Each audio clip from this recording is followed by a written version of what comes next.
One of those sad realities of life is people just showing up for the sake of showing up in day-to-day living. The prophet in the Bible says, this is the day that the Lord has made. I will be glad and rejoice this day.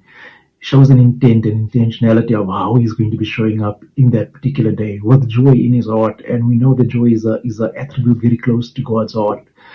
But most of us in modern day living, we just showing up for the sake of showing up. There is no intentionality, there is no accountability in terms of how we show up. And for this reason, life is happening to us. We are not experiencing the breakthroughs that God had intended for us. If we want to start experiencing these breakthroughs, start seeing our lives in a new different dimension, then we need to start showing up with that intentionality. Most of the time I see guys showing up for work just for the sake of showing up for work. There is no desire, no ambition to make a difference in the workplace, in their own lives, through their work. And for those reasons, many of them are stuck in a loop, repeating it every week, Monday to Friday, Monday to Friday. And they get frustrated being stuck in this loop. But when you show up with intentionality, change happens, power is released.